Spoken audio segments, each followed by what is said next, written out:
Okay, so if you're on the capstone markdown file, we are wrapping up project one. So what that means is you should have already made the submission for deliverable one. You should already make submission for deliverable two. And then this week you're in progress doing this deliverable three. So that's the current status in terms of the submissions.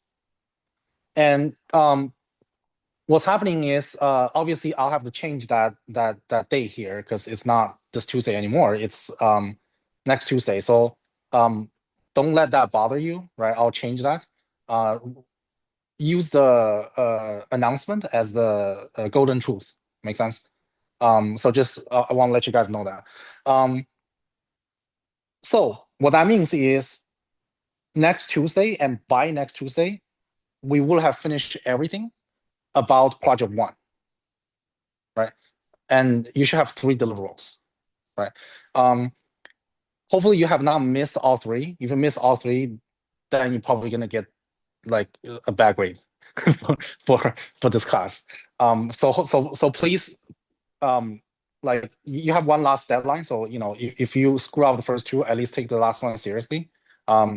So at least I can find some way to give you some points back. If you submit it, it should be fine. Um, but if you have not submitted anything, then obviously, please take that seriously.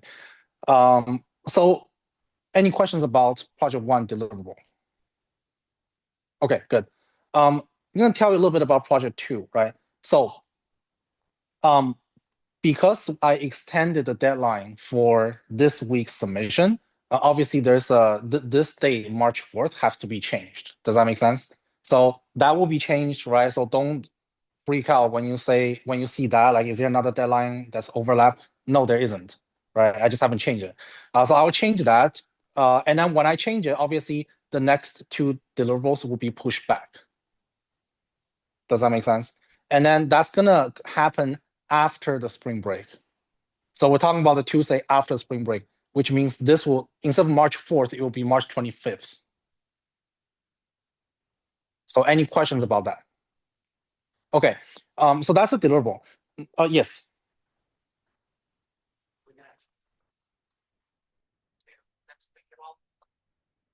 Yeah. Yeah. Yeah. That's literally what I'm going to say next. So, because this uh, oops, because this March 4th is extended to after spring break, that day on March 4th, we'll talk about the project. So you have from March 4th all the way to March 25th to think about the first deliverable of project two. Does that make sense? And then there's just, just like project one, there are many ways to do project two. I'm going to teach you guys two ways to do it. One is to use package, so less coding, but it's going to be a inflexible structure. The second way is more coding, more from scratch, but it's going to be more flexible. And of course, there's like a million combinations in between, and you can do whatever you want. So we're going to talk about that next week in terms of projects. So any questions about the schedule? Good. Okay, awesome. Let me make sure there's no questions on Zoom. Okay, I don't think there's some question here. Okay, awesome. Okay, so I think with that being said, let me talk to you guys about today's plan. So most of the class is still doing the last deliverable of project one, right? Which means that you're still kind of like in the midst of, I'm given this data, I don't know anything about this data. Is it clean? Is it dirty? I don't know. So I'm trying on different models, trying on different features, making different API calls, and trying to make the performance better. So that's what the third deliverable is. And then one of the goal today, or goal number one for today's plan, is to give you guys a couple more tools to help you guys think about the most complicated way to do project one. What would that be like in terms of building that model? And the reason I say that is because I don't want you guys to go above that, because we only have 200 samples. Like, let's say everyone submit like 10 or 20 samples altogether. The spreadsheet only has 200 samples. So obviously, if you know go crazy on number of layers, you're probably just gonna overfit. And I'm gonna show you what that means because I have code here that's like overfitting on purpose. So please don't go above that, right?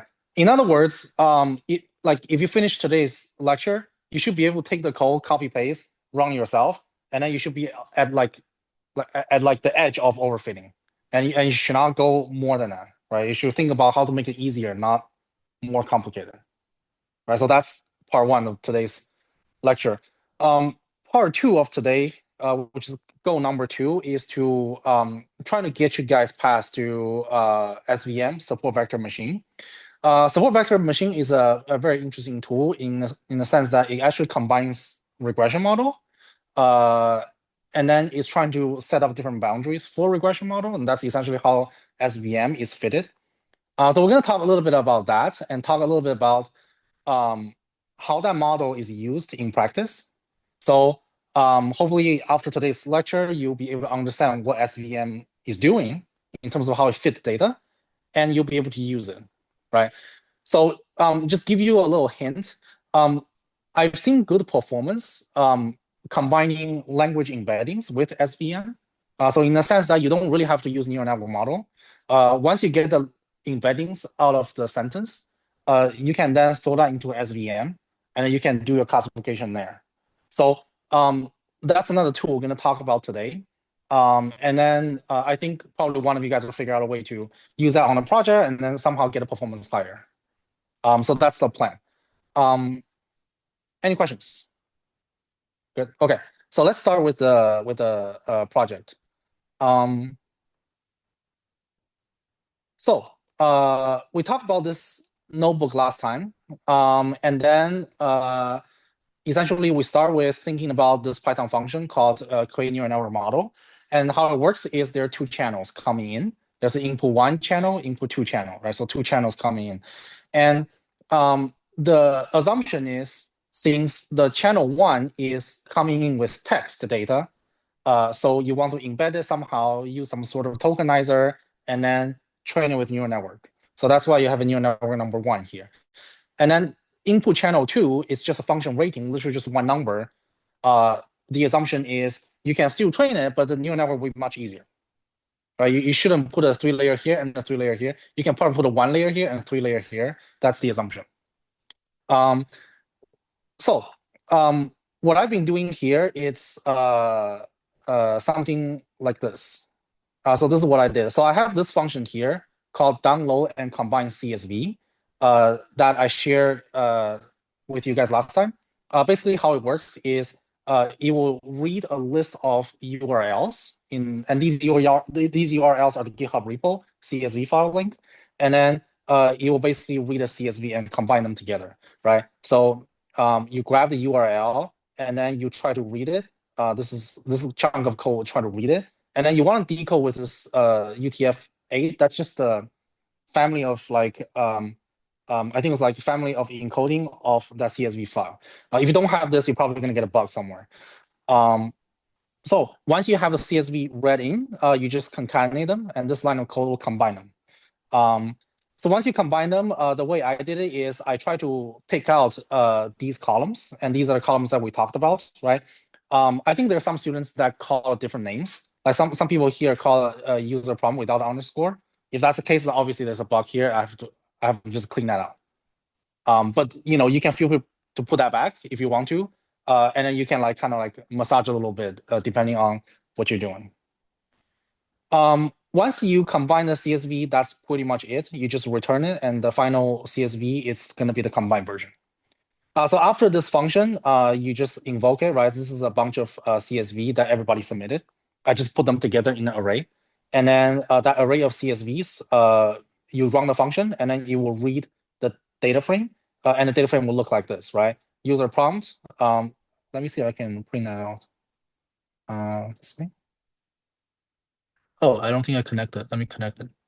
So I think if I connected, this table will probably expand and you probably get a better view. So user prompt is the sentence that you enter into the chatbot, and then you have some sort of URL that's retrieved from the chatbot, and then there's some sort of rating, right? So these data are all collected from this class. Make sense? So whatever domain that this class has is gonna be in this data, no more, no less, right? Like for example, student number 1 is asking questions about healthcare. Student number 2 is asking questions about finance. It's just gonna be a combination of those domains. Once you have that, we talk about the function rating. That's using the function from deliverable 1 and 2, in the sense that you have a class object, you throw the problem in there, you throw a URL in there, it'll give you a rating. And these things, 2, 3, 4, these are the ratings. And I actually have to round it to integers just for the sake of simplicity, because some of you guys use 2.7 or something like that. Totally fine, no problem. It just, in that case, it will be a regression problem. I kind of coin this way, just assuming that it's a categorical problem. So I just round it as nearest integer. So if you read this code like this last 2 columns should be just 1, 2, 3, 4, 5. Does that make sense? I think there's 0. I don't know if there's 0. We'll look it up. So that's how you load the data. And once you load the data, the way I did it is I set up a tokenizer. So we talk about this tokenizer here that's completely built from scratch. I actually have another set of code here, use BERT. So this BERT is essentially come from transformer package, and transformer package is just making a API call from the Hugging Face. You can of course use whatever you want. The reason I choose BERT is really no special reason. It's just BERT is like the most popular one on Hugging Face. So I just kind of like pick one out of blue without any particular reason. And then I literally just grab that tokenizer from BERT. Once I have the tokenizer from BERT, then I have a function here to essentially read every text. And then every text in that for loop, just send that to BERT tokenizer, it will encode it for you. So that's what this for loop is doing. Every text, you grab it, you send that in tokenizer, it'll give you, it will actually give you 2 things. So it give you, so if you look at the return, so this is the return statement on line 37, it will give you 2 things, the original text that's encoded to numbers and the mask. The mask, I'm actually not using the mask here because I'm not trying to train a language model using the token. Like I just need the embedding, and then I'm doing a classification problem.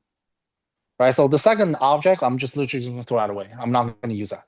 So I'm grabbing the first object, and then if you look at the dimension of the first object, it's actually 512. So it's huge, right? So right off bat, well, huge is kind of like depending on where you are in time. 10 years ago, this is going to be huge, right? Today, this is actually relatively small.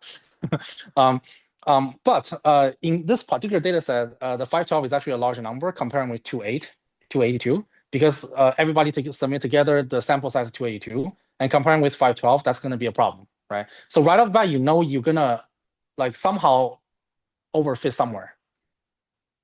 That's just kind of like given, right?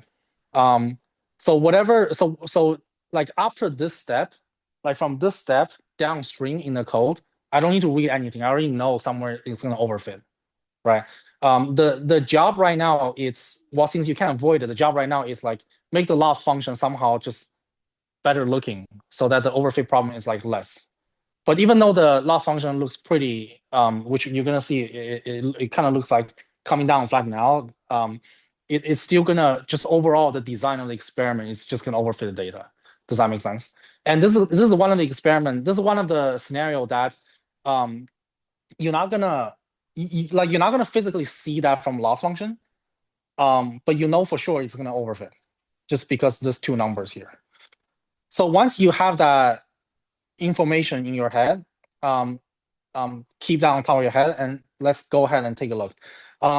So the custom rating, if you look at the unique level, it's 0, 1, 2, 3, 4, 5. So I think it's 6 levels here. And then I made a subjective choice here to just make a cut in the middle. You can pick whatever you want. I'll show you why later. But if you make a cut in the middle, let's say 3 stars, then you can regroup them into 2 classes. So now instead of like a 5-class or 6-class classification problem, it becomes 2-class classification problem. And then the assumption here is, well, if you're greater than 3 stars, then you're probably good to go. If you're not greater than 3 stars, then this URL is probably crappy. Doesn't really reflect what you're talking about. So that's the assumption here. You can do whatever you want. You can say greater than 4, greater than 5. You run into imbalanced data problem if your cutoff if your cutoff is like 5 out of 5, because then you only get like a little bit of samples for that one class. Then that's going to be imbalanced data. So we're going to talk about, well, you're going to see that later on when I show you guys the distribution. Yes.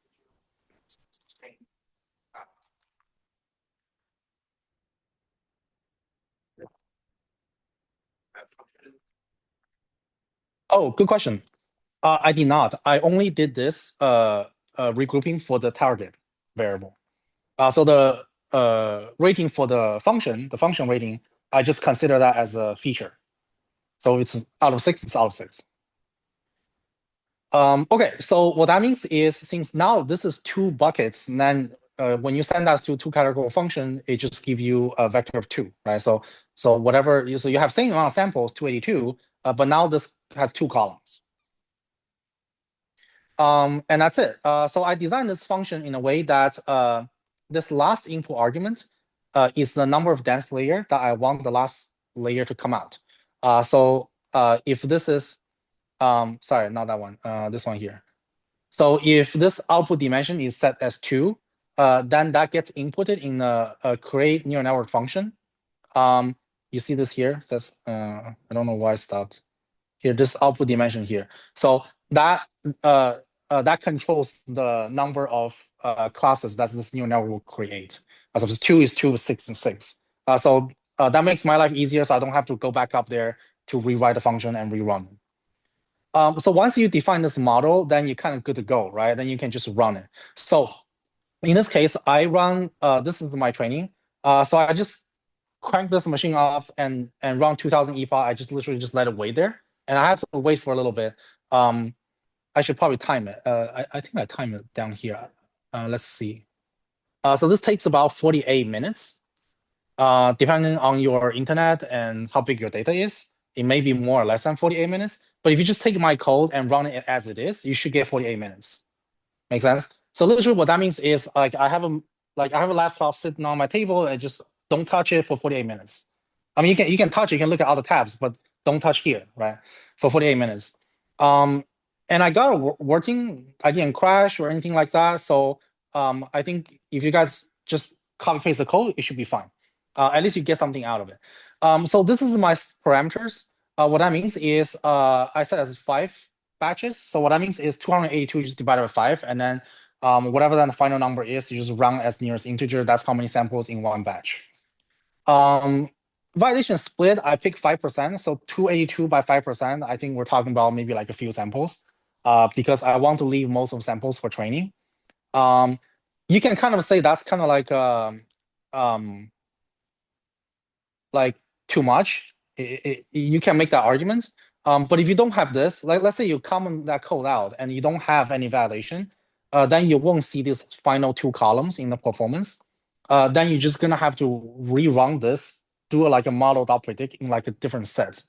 And then you're gonna have to figure out a way to make that set somehow like as unbiased or as independent as you can from the training data.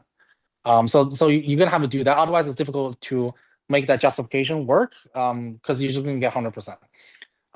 But the 100% is theoretical. Later on, we're gonna actually see it's not 100%. But that's the idea, right? So I run this code, I fit my data, 2000 epochs, I wait for 48 minutes. And then this is what the loss function look like. So 2000 epoch, that's why the x-axis is 2000.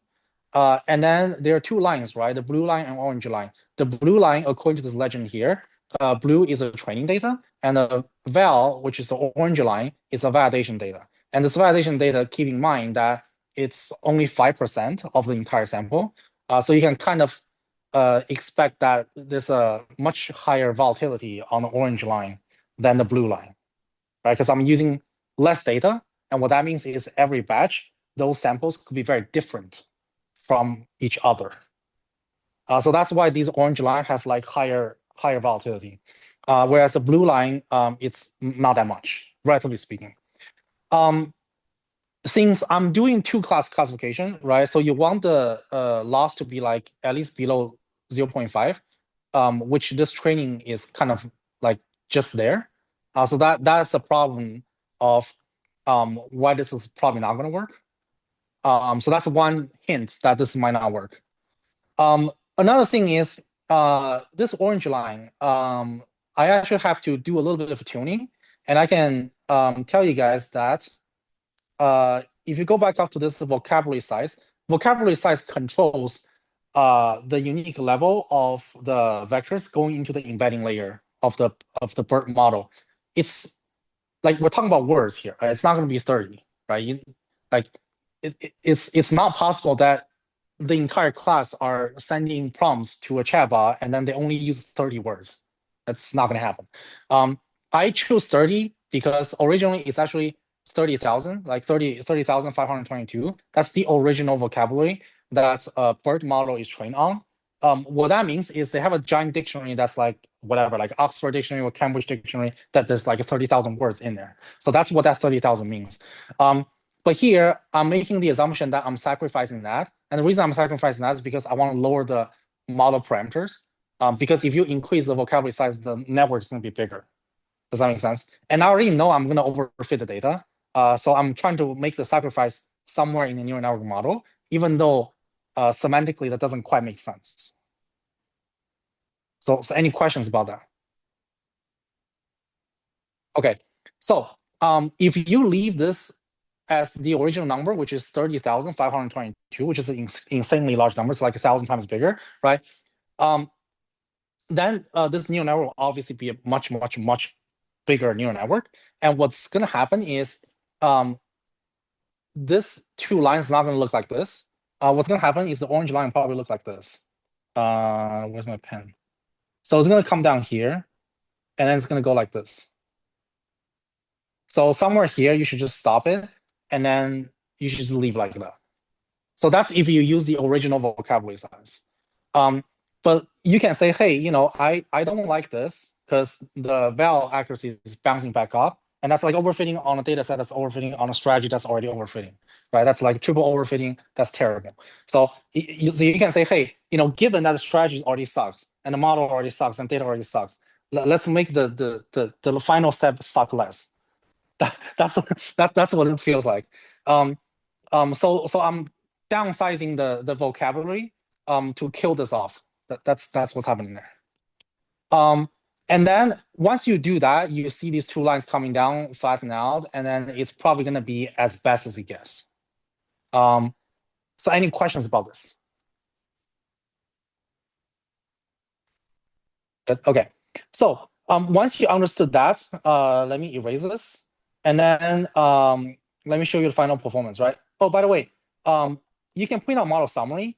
And then the structure I use is, you can see the dense layer. The structure I use is, I start with the dense layer that's very big, and then I just make it smaller and smaller and smaller, right? Kind of like it's kind of like an autoencoder. Like the first part of autoencoder, it exactly looks like this. And you can look at the number of parameters. It's like 215 million parameters, and over Excel spreadsheet that's only 200 samples. That's like overkill, right? It's like a million times bigger than the samples that's given in a Excel spreadsheet, right?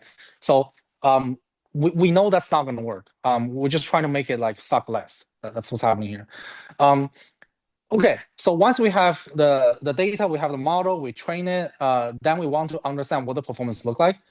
So you make a prediction, you send the data in there, make a prediction, and then you just grab the label out of that prediction, and then you send that to a classification report from scikit-learn package. And what that's going to give you is this nice table that give you different metrics. For example, precision, recall, F1 score, accuracy, things like that. This table, let's unpack this table a little bit. So first of all, let's look at support, which is the last column. Last column support means how many samples are in each class. So I made a subjective choice earlier that the Y it's comparing with 3, right? So it's greater than 3 stars, that's one class. Otherwise, it's a different class. So because of that choice, there's only 215 samples for class 0, which is the samples less or equal to 3. And then 4-star, 4-star, 5-star, those are going to be in class 1. So they have like 67 samples. That's class 4, class 5. I'm sorry, 4-star and 5-star. Make sense? So this is not exactly 50-50. So if I train a model that's going to overfit, that's just like, let's say it's just guessing randomly, just guess all zeros, you should be getting exact performance of like 100% minus that. So that's what? So 77, 70, right, exactly. 76, 77. I think that's about the accuracy you're gonna get. If you say, I don't know anything, I'm just gonna guess all zeros. So if you guess all zeros, then it's just gonna be the percentage of 215 divided by the entire sample size. And that should be like a complement of this number. So that's 67 divided by everything together. That's about 23%, 24%. So it's just 100% minus that. Is that what you got? Exactly. That's kind of what it's got. So in other words, this model is not really doing anything better than if I just like pick all zeros. Does that make sense in terms of accuracy? Now, accuracy is just one side of a story. You also want to look at precision and recall. The issue here, the little bit of a gain of information here is for class 1, you have 50% precision. So okay, so not anything fancy there. For recall, you actually get 19%. Here's when things get interesting. We're talking about 2 class here. So like if you toss a coin, it's 50%, right? You couldn't possibly get 19%. So if you get 19%, that means what? There's a chance that you're actually 81%. You just flipped 1 to 0, right? So that's why I said there's a little bit of information gain here. It's not like when you see something like a 1% or 2% on a 2-class classification table, just question it for a second time that can this answer be flipped? Yeah. So another thing that you want to watch out for, it's recall for class 0 is 94%. So that's quite high. So the story here is there any way to like let that 94% come down a little bit, but like we somehow raise this number to like 60% or 70%. So that's kind of like, if you can pull that off, that would be a great project. Does that make sense? So any questions about this? Good. Okay. So once you have this done, then you can like do what we did before, push the artifact to Hugging Face, and then you can just call again. I have sample code down here. I'm not gonna go through this too many times because I think we talked about this last time. You just have to make sure please have your tokenizer. In this case, I use BERT. Then make sure you have that. Where is it? I think it's somewhere here. Yeah, this one. So in this case, I use BERT. Then make sure, obviously, whatever tokenizer is, save it, and then push that with your model artifact, with your model parameters. So you don't lose one to each other. Okay, any questions? Okay, so let me say this in regards to, so now this is something I tried, right? So if you take this code, copy, paste, and run it again yourself, you're probably gonna get something like 76%, which is the number that we saw earlier. So here's what I would say. Number one thing that I would do is think about upstream in the code. If you work downstream in the code and make improvement down there, whatever improvements that you made, if someone change upstream in the strategy, then whatever the gain that you made is gone. Does that make sense? So whenever you think about how to improve your performance, think upstream first. So what does that mean? What that means is, okay, that's my sample. I'm given an Excel spreadsheet with 282 samples. Do I really want to go through the trouble of creating more samples yourself, right? I'll leave that to you guys. I think if you want, you can pull that off. You can say, hey, ChatGPT, I have 5 samples look like this. Give me like 5 more or 10 more or 20 more or 30 more that look like that. And you just run ChatGPT. Let's say you say, give me 50 more. And you ask ChatGPT twice, it will give you 100 samples. and you can just copy paste in a Excel spreadsheet, you save as a CSV, load it up on Python Colab, and then you can go from there. So that'd be one way to do it. It's to increase this number. So 282, if you can increase to 300, 400, 500, 600, that would be one way to go about it. The only caveat here is it depends on your prompt engineer. If you don't do prompt engineer carefully, it's likely ChatGPT will give you some random prompts that's not really in the same domain as what this class provided. Does that make sense? Unless this class just ask ChatGPT and then use that as a prompt, then that's a separate issue. But I read your answer. I think most of students actually wrote from heart. So it carries a little bit of personal experience. So if you don't engineer a prompt carefully, like when I say that, like what I mean by that is, don't just say, hey, ChatGPT, give me 10 samples, right? Give like a few examples, like do like a few shot prompt engineer, something like that, or at least one shot prompt engineer. Take a couple of samples from this 282. Exactly. Give it to the ChatGPT. So ChatGPT will give you samples at least like somewhat close to what the class is providing, right?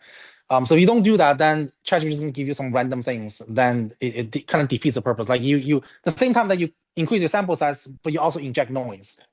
You don't want to do that, right? So that's number one, which is to make this number bigger. Number two is to make that number smaller. So here's the problem. How do you make 512 smaller? It's coming from a BERT model. I mean, there's not much I can do. Like literally, it's just, I can't change BERT. I mean, BERT give me what BERT gives me, right? What's happening here is there are a couple of ways. One way is you not use BERT. But BERT is actually kind of like a small tokenizer already. If you use other model, like for example, GPT-2, and that's not even GPT-4, right? If you use GPT-2, I think it's like in the thousands. You can use DeepSeek, that's also in the thousands. So if you use the fancy one that's out there, that's popular today at the moment that we're talking, it's probably going to be bigger than 512, just because that's the trend out there in the industry. That they make the model bigger, right? Another way is you can send this to some sort of pooling TensorFlow, like call the pooling layer, and you can somehow do the moving average to make the embedding layer smaller. Like for example, if you have a vector of 512, and then you're doing pooling of like a length of 2, then every 2 number you take an average, something like that. So if I write that out, it'll be something like this. So let's say you have a number, let's say you have a vector that's like 1, 2, 4, and so on and so forth, right? And then you do a pooling of 2.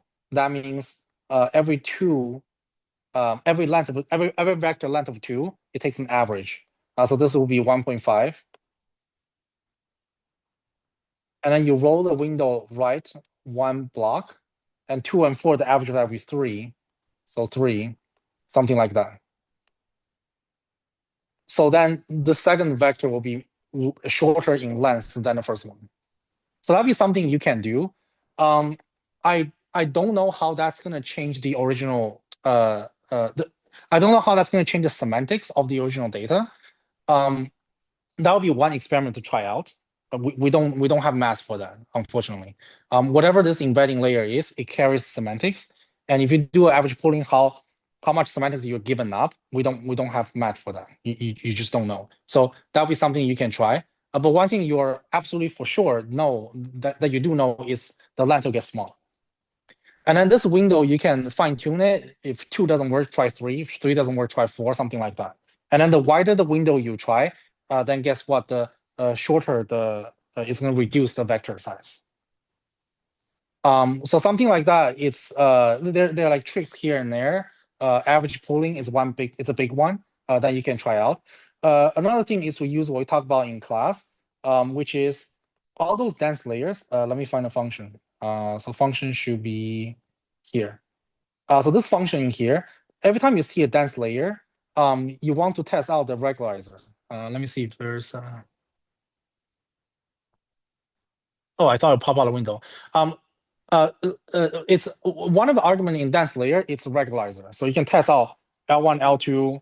Yeah, exactly. Or like a combination of L1, L2, to see if you can penalize a little bit more so that hopefully, it will reduce, it will just prevent overfitting throughout the layers. So that's something you can do in terms of just how you design the model architecture. Another thing you can do is after this dense layer, add a pooling layer after that. You can also make the dense layer smaller. Does that make sense? So that's another thing that people do, which is another strategy to prevent overfitting. So on top of model architecture, another thing you can do is on the how you compile the model. So let me scroll down and find the code for you. So this is model fitting. This model fitting, there's not so much you can do other than changing batch size or validation size. Once you're down here, you're kind of like that's the last step, right? There's not so much we can do here. So before that, there's a model.compile, which I believe is in a function. Let me find that out. Here, this line of code. This line of code right now, it's line 42. Line 42, the code here is very generic. What that means is, it's like what I define here. It's like the most basic thing. You have to have an optimizer. You have to have a loss. You have to have the metrics so you can like track the performance. Because that's like the bare minimum to do data science, right? But if you want to model even more advanced, you can set up a learning rate scheduler in here so that when this model compile, it knows to track the performance, and if performance are flattened out, it starts to reduce the learning rate with the decay. So the function is called the learning rate scheduler, and then the decay is a percentage that it multiply the learning rate so that the learning rate gets smaller. And then you can set out like the patience level and like how it affects the learning rate and how often it changes, things like that. So all that is in a TensorFlow learning rate scheduler.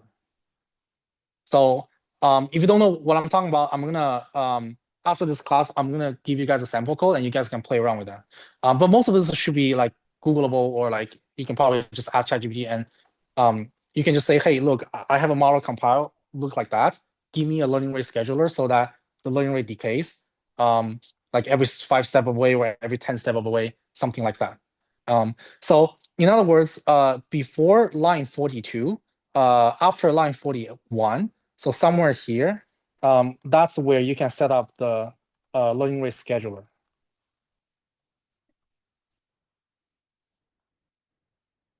Does that make sense? So if you set up appropriately, it should also help you prevent overfitting a little bit.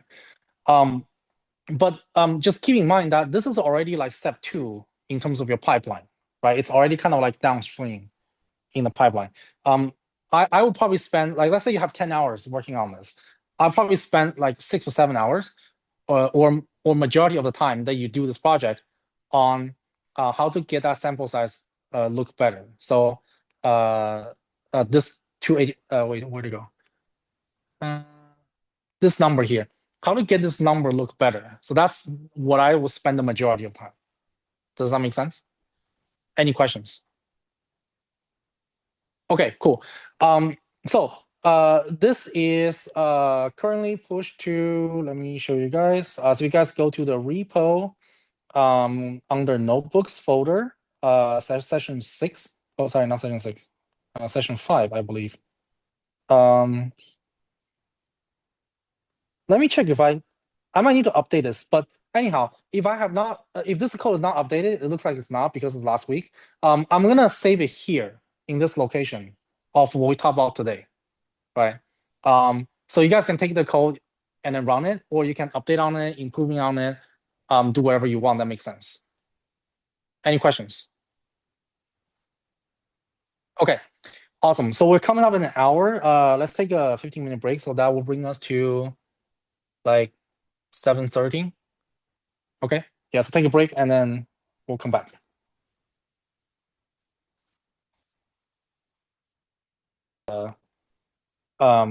Lectures.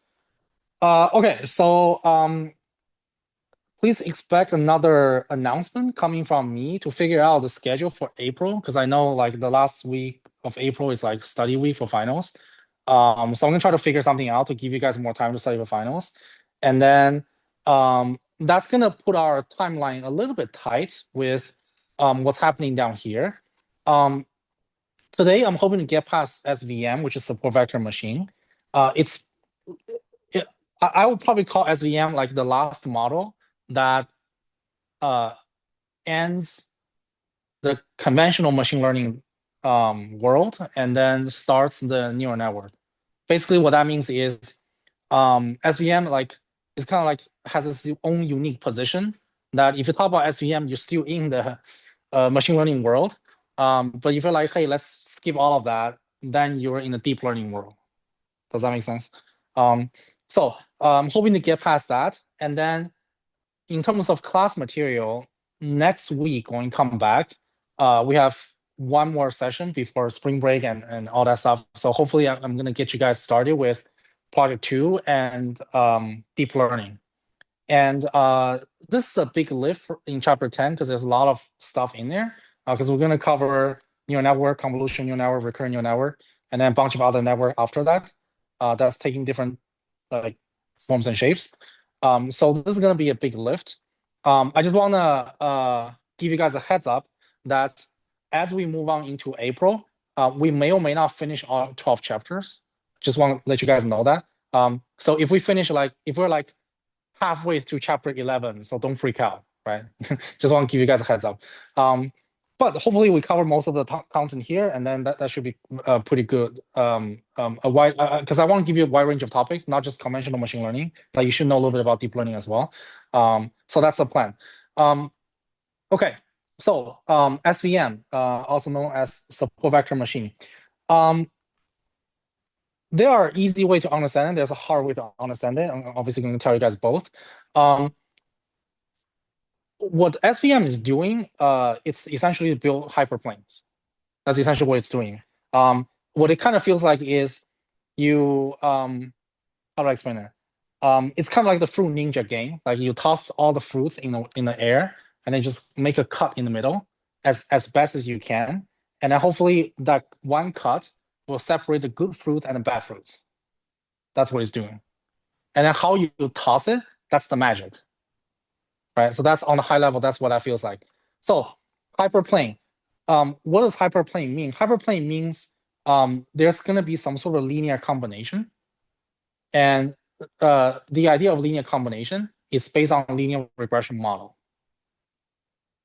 So if you cover up all these variables in the back, so if I take, let's say I take my pen and I scratch out everything behind it, and let's say it just has x1 and x2, that's the only thing that it has in the model, then it will just be a three-dimensional hyperplane. Then whatever this thing is building, it will be literally like a flat surface in that three-dimensional world. Does that make sense? So of course, in reality, you're gonna probably have more than two variables in your data set. Then you just increase the dimension of the hyperplane. But in terms of a visual perspective, that's what it feels like. So the mathematical form of writing that hyperplane is to use a linear regression model, which is the one that you see here on this line in the slide. We're going to talk about what that zero means. There's more to that. So before we get to the zero, let me take you to here. This is what a two-dimensional hyperplane look like. Well, it's two-dimensional in terms of x1, x2, but there's like another thing coming out of the screen, right? So that's like the y variable. So if you can consider that additional axis, that's going to be three-dimensional. Does that make sense? A hyperplane means you're making a cut. So if you're looking from top to bottom on the xy axis, where the x1 is x-axis and x2 is y-axis, then you're looking at the line. So the goal is very simple. The goal is to find that line that best separate two classes, right? So I'm going to skip that and I'll show you what that means mathematically. So mathematically, what that means is these three lines of equation. And if you can understand it, then you understand all the math. So you're maximizing this magical number m. This is what you're maximizing. There's a magical number m such that this decision boundary is greater than that m. And this is not going to make a whole lot of sense right now, but let me give you an example. just complete abstract, right? Mathematically speaking. Let me take my pen. In a two classification sense, let's say cats versus dogs, right? Or 3 stars versus below 3 stars. You have two classes. It means your y can be 1 or 0. That's what two class means, 1 or 0. So think about the following scenario. If y equals to 0, then this is gone, right? So if y equals to 0, then the whole thing is 0. Because 0 multiply anything 0. So the other scenario, y equals to 1, then 1 multiply anything is that thing itself. Then it will just be that linear model, right? So 1 multiplied by whatever this parenthesis is, it's going to be whatever's in that parenthesis. Like there's something here. You want that number to be very large, larger than some random number m. The reason is because you want that m to be as far apart away from 0 as you possibly can, because 0 is the other class. And if you are able to find that m of where that m come from, and you know how to find an m, then that means you have a way of separating. You have a way of building whatever's in the parentheses to make the two class far apart. Does that make sense? So in other words, mathematically speaking, case 1, you're 0. Case 2, you're making not 0.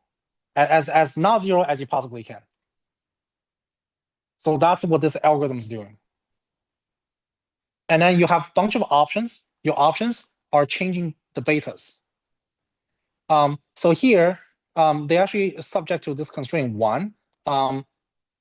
That is dependent on like how you assign these features, x1, x2, x3. In reality, you don't have to. In reality, you can set up any sort of constraint you want. You can say, you can set up, hell, you can set up like a ridge lasso here if you want, like L1, L2. You can be creative, right? Because constraint is basically sets of rules that you are allowed to do when you change the betas. So that's kind of like subject to your own experience. But the goal is to basically maximize this magical number n. And the reason you want to maximize that is because you want that number to be far apart from 0 as you possibly can. So let me take a pause. Any questions? Okay. So once you have that intuition based on the math, now let me erase my drawing, and then let me take you to the next slide. This is a picture version of exactly what I just said. So you have a bunch of dots. These are samples. They're blue dots and purple dots, two classes. Blue is one class, purple is the other class. So your job is to find that line, whatever that line is, such that you find the beta 1, beta 2, and you do like a dot product of x1, x2, such that after you did it, that final number can separate these two colors as much as you can. As much as you can means that that little boundary from the decision boundary to the nearest sample is large. So that little distance here is large. And that's how you build a SVM, just purely from pictures. Any questions? Okay, good. I'm hoping it's straightforward. So this is another way of writing it. I'm not gonna. It's essentially the same thing, except that they introduce this margin here. The margin here is essentially saying, okay, instead of a line, let's give a little region around the line, so that we can allow some errors. And then when you find that n, you're also kind of trying to control the epsilon, meaning that not only are we finding a line that separates two classes, let's just make sure all of the errors in the region is also as small as we can. So that's what this epsilon is doing to allow that marginal error. So in terms of pictures, you can kind of think of like there's a line, then there's a dotted line around it. So not only am I picking the line to be the best, I'm also picking the dotted line to be the best.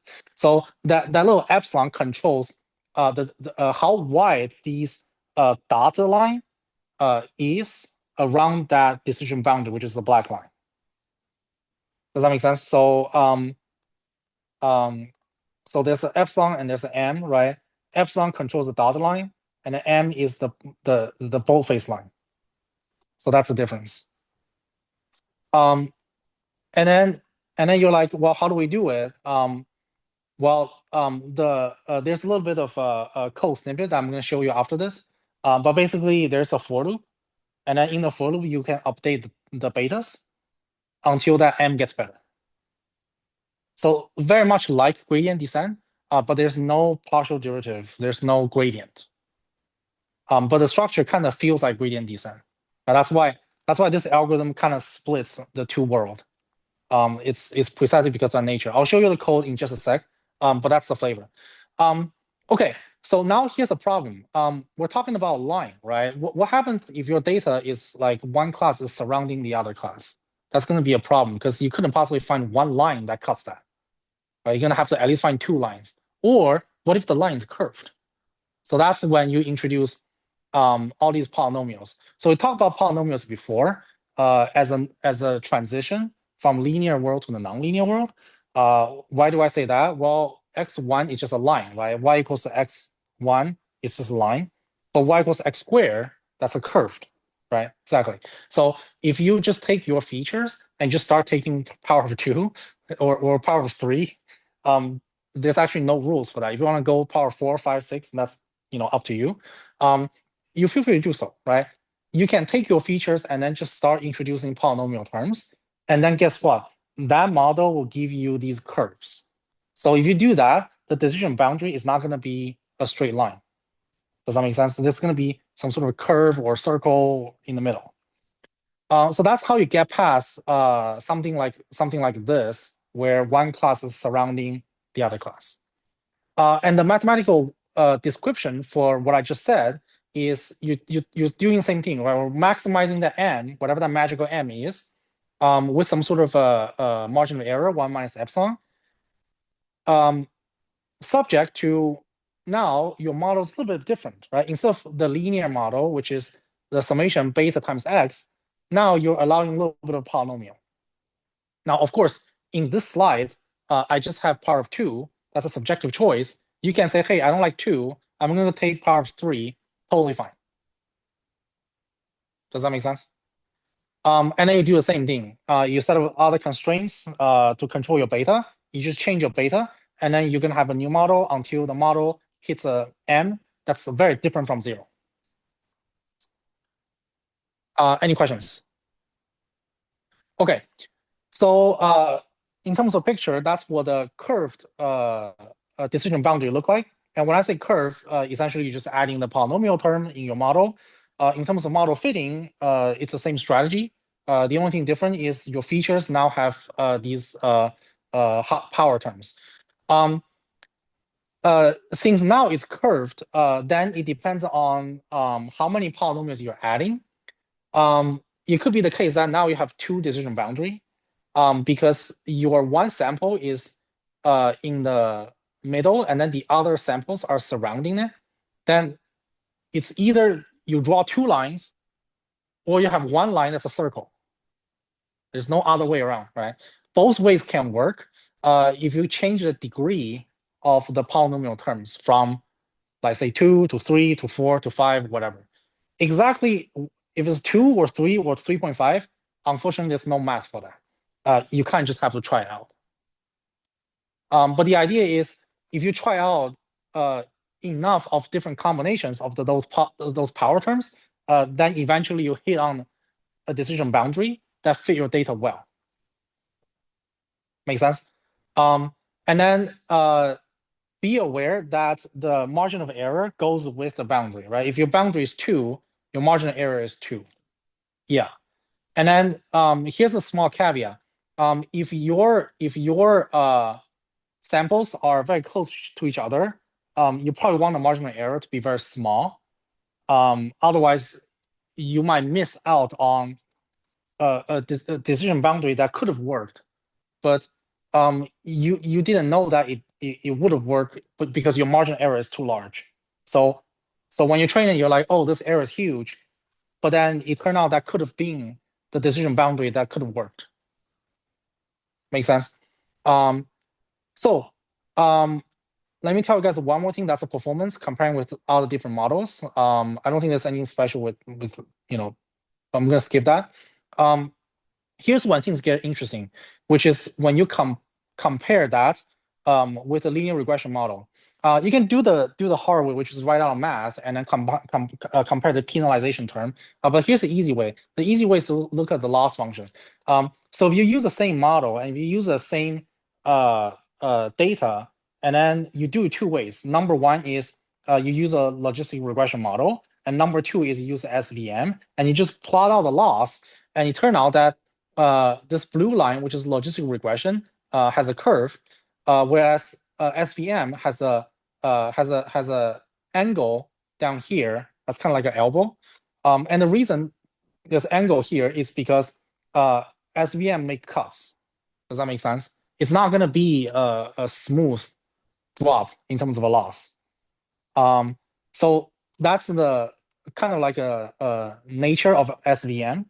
And then be aware that this is a kind of like a theoretical picture in the sense that the data and the model are controlled.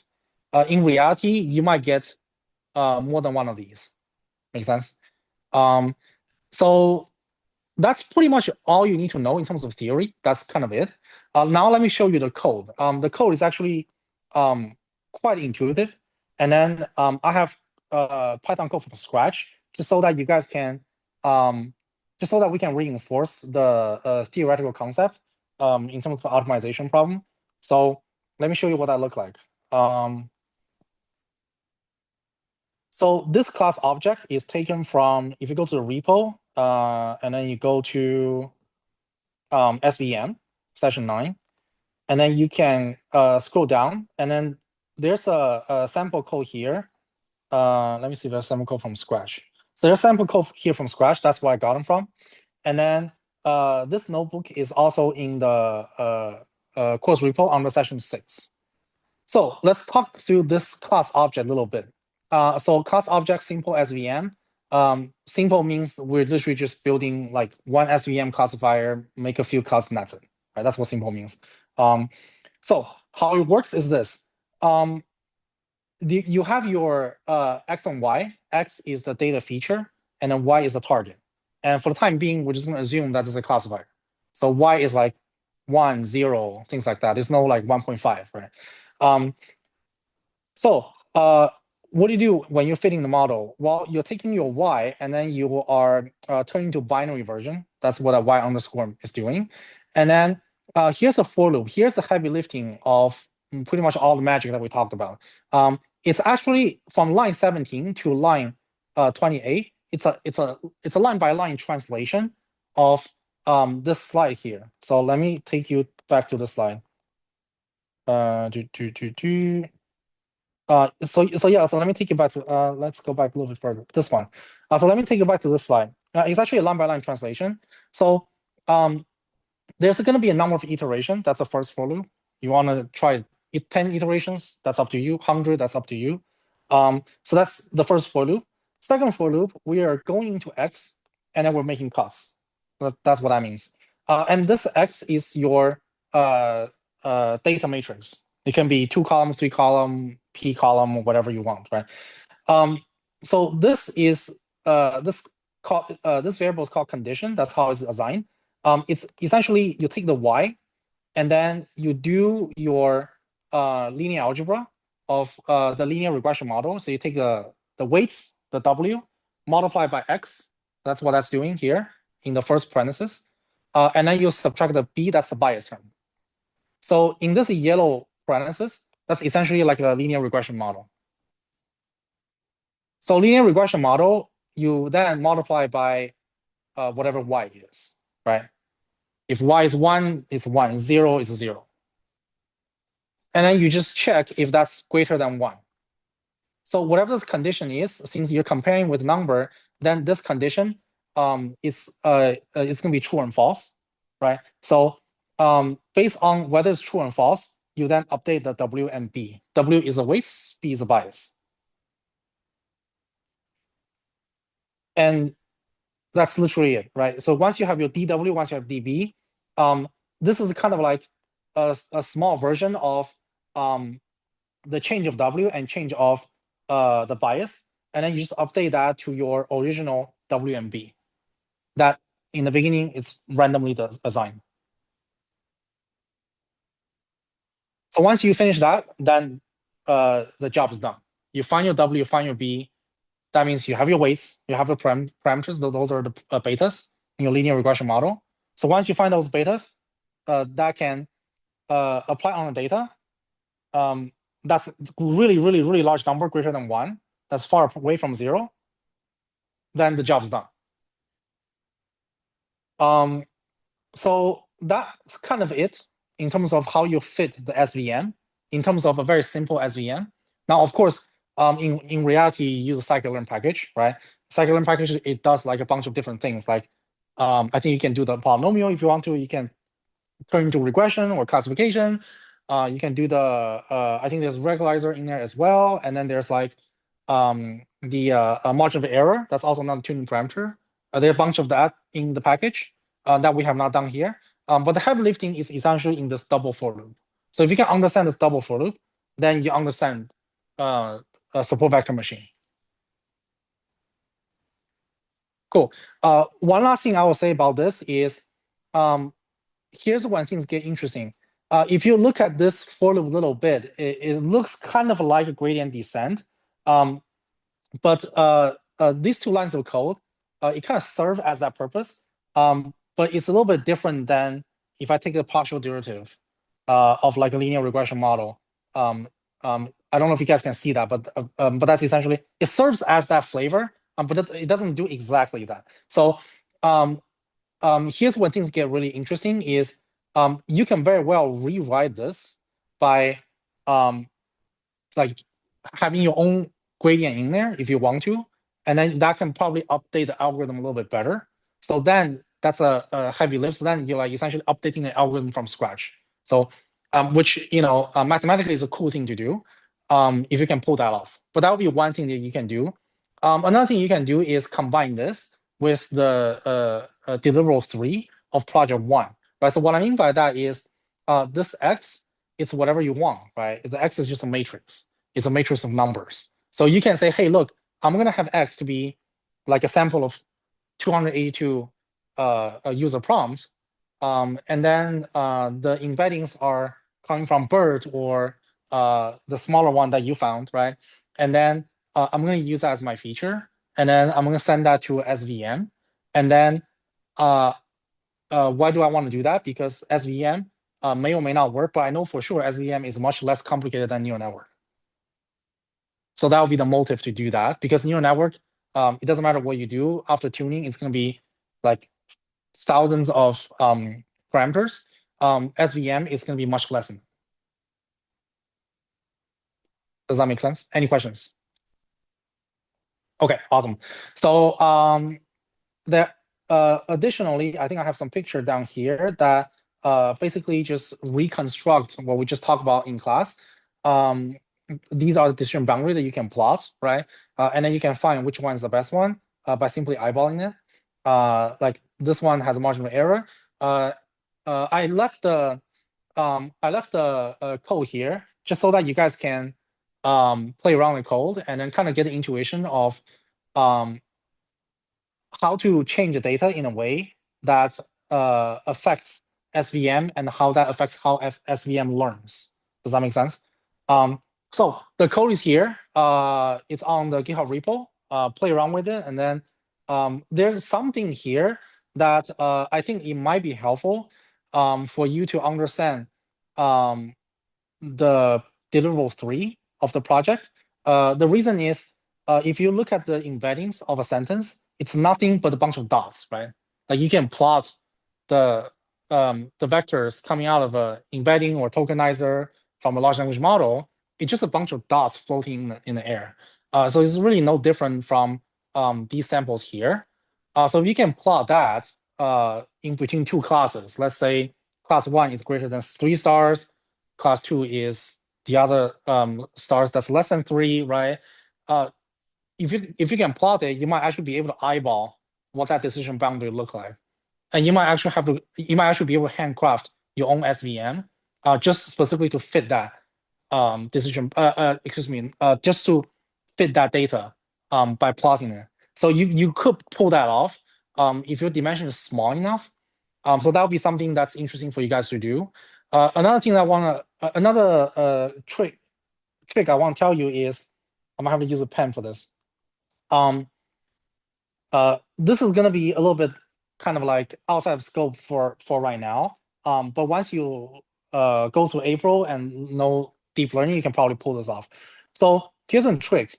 You have a vector that's like 100, 200, something like that, from large language model. That's how long the vector is if you send a sentence to LLM.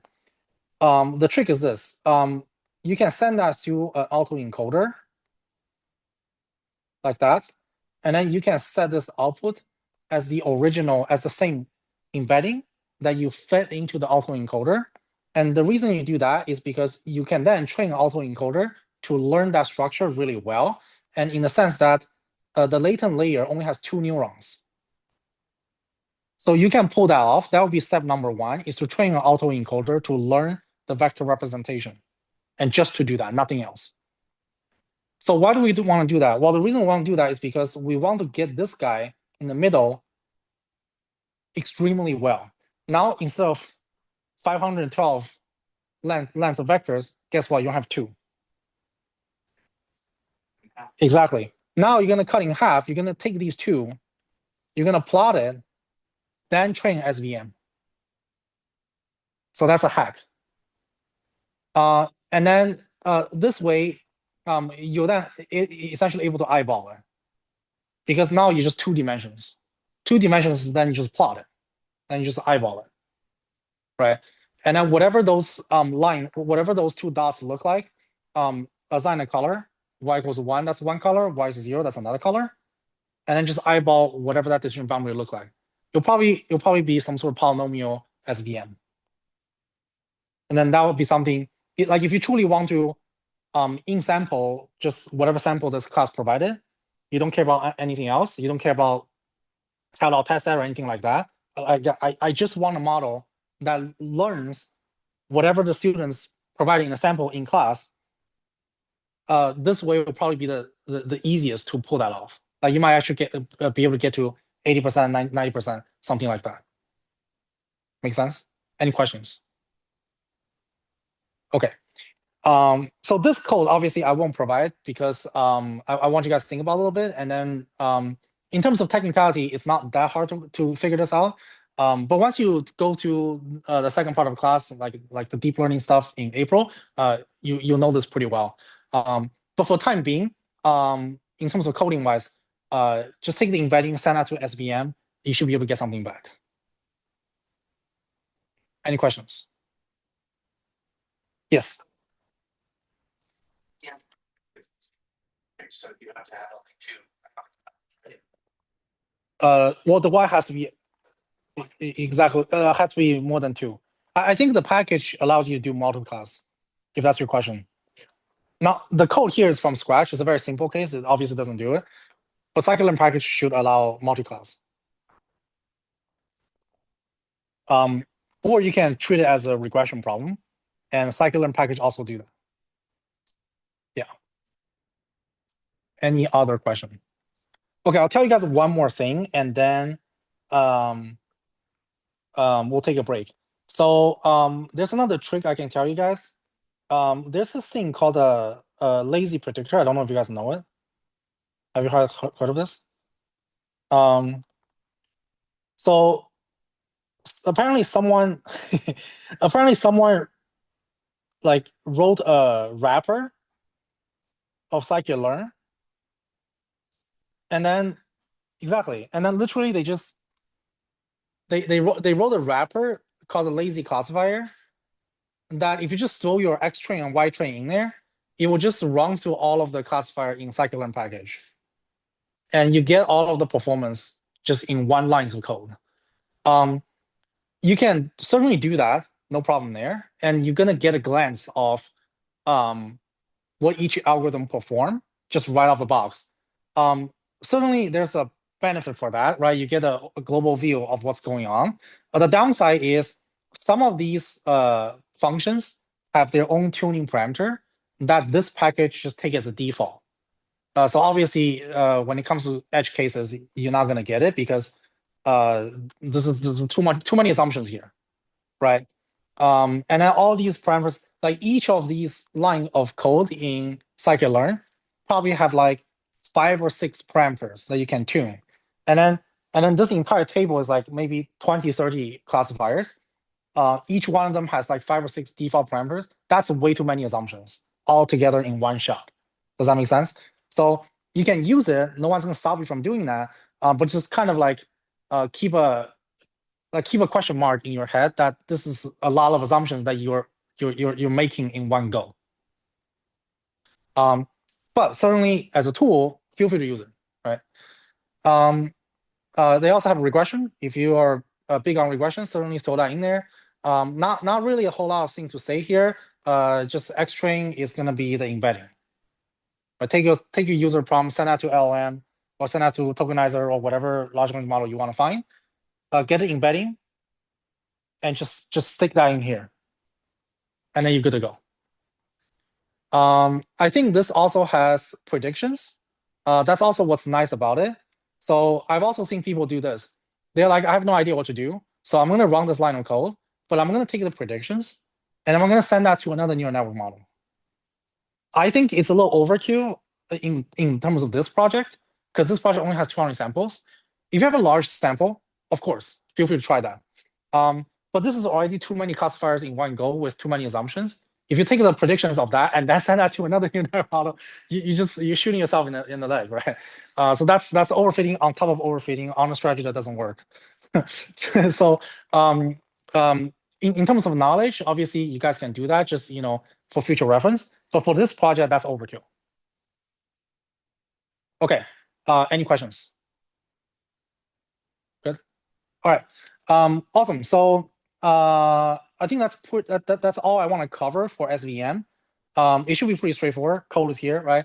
And then after that, I think maybe tomorrow I'm gonna send an announcement just to give you guys all the links in one announcement. So if you guys want to take it and go like give another round of your project, please feel free to have at it. Make sense? Okay. Cool. Let's take a break and let's come back 7:48. Let's come back at 8.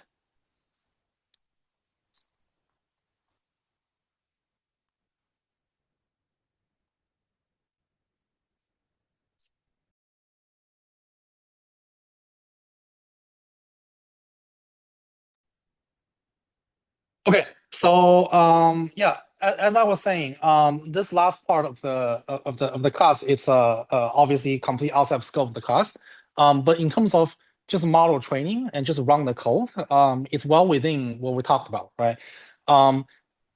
So let's briefly walk through this, and then I want you guys to focus on what the data look like instead of the code itself, right? Because everything is online, you can find the code, you can run it.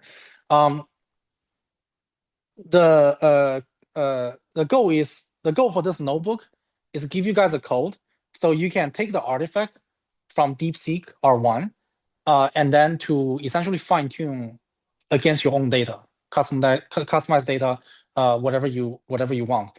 Now, there's a little bit of a trick of what kind of data that's in a good format of this model, because we know DeepSeek is a reasoning model.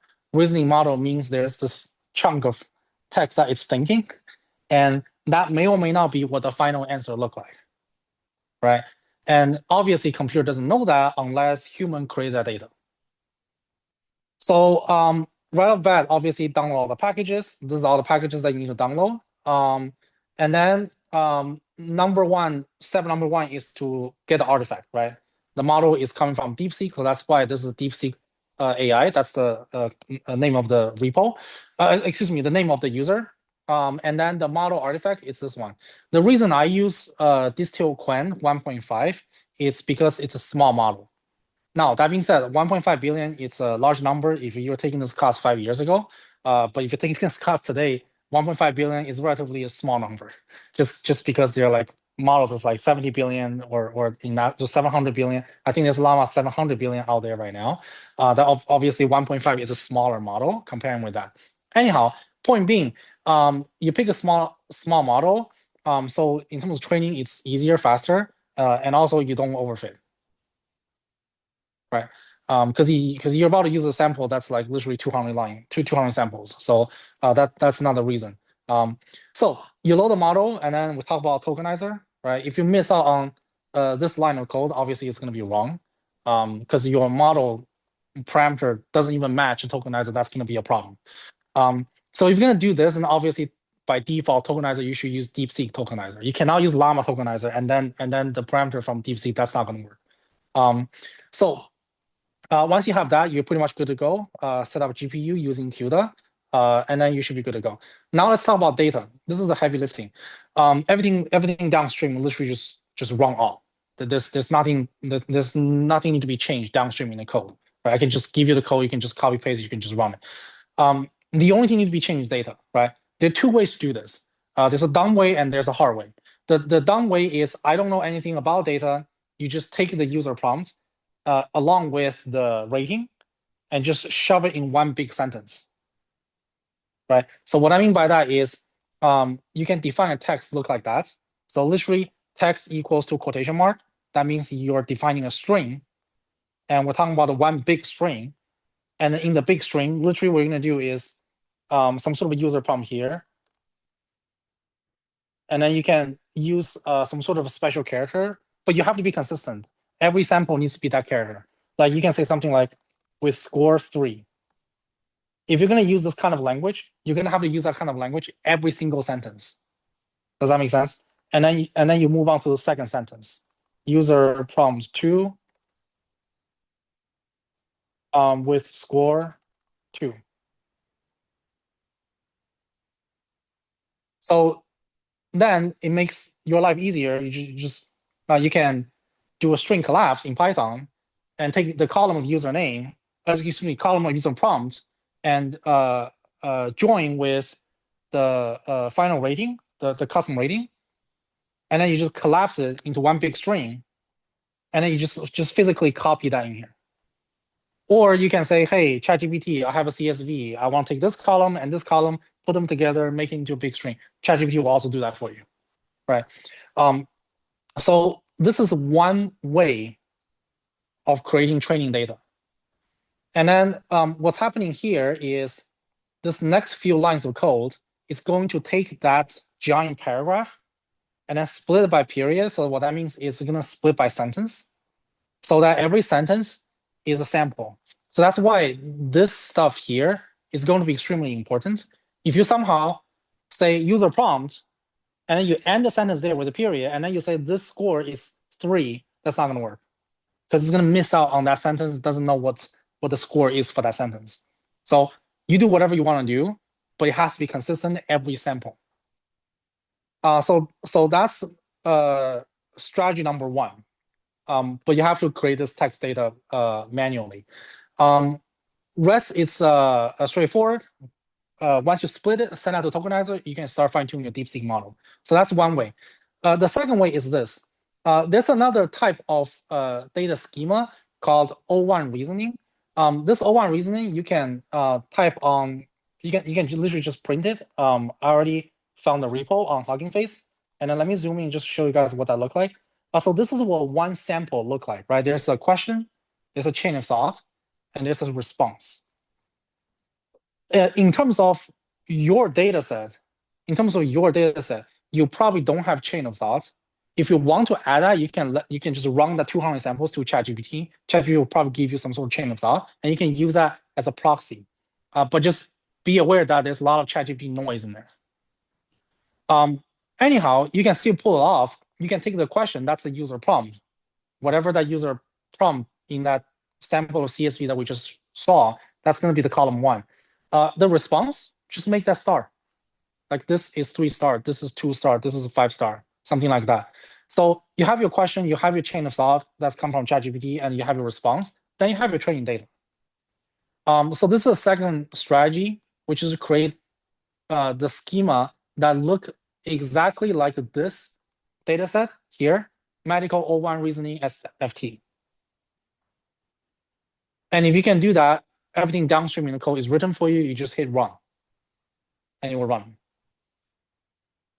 Make sense? Let me take a pause. Any questions?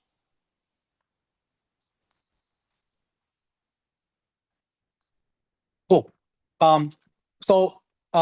Yeah. So if you do that, my personal recommendation is, if you do decide to go this way, of course, be a challenge, right? Because this is outside scope of conventional data science. The code itself, you can kind of take for granted. I already ran through everything. I know everything works. You just need to massage your data in a way that it either looks like this paragraph here, or it looks like this thing here, this freedom intelligence / medical O1 reasoning. If you can massage your data to look like either one of these, then downstream in the code, it should run smoothly. You don't have to change anything. So in other words, I prepared this notebook in a way that the only work that's left to be done is take that CSV and create a new one. So how deep your understanding about the DeepSeek model has nothing to do with the success here. You either understand it, or you understand a lot of it, or you understand a portion of it, or you don't understand at all. That's independent from what's happening here. Does that make sense? Any questions? Okay. I'm gonna leave this on the course repo, and then I'm gonna upload it after today, and then it's gonna all live under. Give me one sec. It's gonna all live under here, notebooks. Probably I'm gonna throw under section 6, SEM, and then once I do that, I'll just send the announcement, and then you guys will have a link, and then you can do the project. So let me wrap up here. So we talked about a bunch of different tools today. That's what I'm hoping to do. And hopefully that will give you guys some inspiration for what you want to do with your project. So once again, you have sentence coming in, you have function rating. Those are two sets of features that feel free to use. You can use both of them. You can use one of them. Or you can use none of them, but like I don't know what project you're gonna do if you don't use it at all. So you're either gonna use one of them or two of them together, depending on what model you're using. If you're using two of them together, then what that means is some sort of neural network with two inputs. You can send the sentence into embedding layer. You can send a sentence into tokenizer. You can send a sentence to your own tokenizer, or send sentence to a tokenizer that's on Hugging Face. You can do all that fun stuff, right? In terms of model, you can build your own neural network model, or you can build SVM. You can build or whatever or whatever this is. You can use any of this or all of it, right? I don't care. I don't care what model you're using. The point here is you have a data, you know what to do with the data, and you've chosen some model that makes sense to you, and you're able to generate some sort of prediction, and you know what the performance is. As long as you know what that is, and you show me in a Python notebook that all those steps make sense to you, then you're good to go. Then you have a good grade for this submission. Yeah.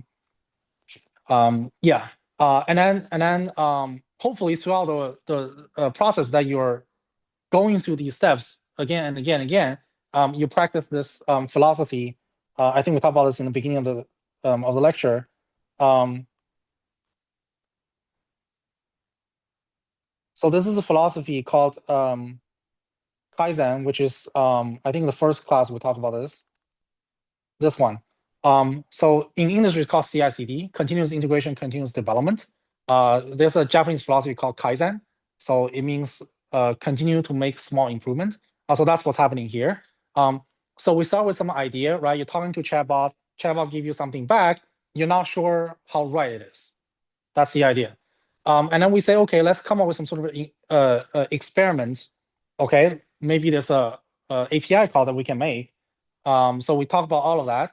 And then we're saying, okay, round two, let's pack all those API calls together into one class object so we can use it. Great, we've done that. So throughout deliverable 1, 2, 3, we've actually gone through the circle 2 to 3 times. If you can see that. If you can see that, that's great. So essentially, we're practicing the philosophy called Kaizen. So every single deliverable, you're making small improvement on your own code and on your own idea, not somebody else's idea. So that's how I designed this class, which is I want you guys to see what is it that you've done in the past and how that can be changed with the new tools that you learned today in the lecture. That's kind of like what I want you guys to go through that experience. So that's what I mean here, right? Now, after today's class, you have a couple more tools, right? We talk about SVM. We talk about lazy predictor. You can that can be one of these experiment that you can do here, or you can go a little bit crazy. You can say, hey, I have a new idea. I'm going to completely rewrite my data and get it in a shape that I can make it look like the data that goes into DeepSeek model. Feel free to do that. You're just basically going to be iterating the cycle. And every time you iterate a cycle, you'll learn more. Any questions? Good. Okay, awesome. So that's it for today. Just want to reiterate on the dates, right? So we have March 4th. That's the deadline, right? It's extended for a week. Next Tuesday, we're gonna come here. But then after that, it's a break. It's holidays. All right. I think that will be it for today. And then yeah, best of luck with the projects, and I will see you guys next week. Yeah, you're good to go.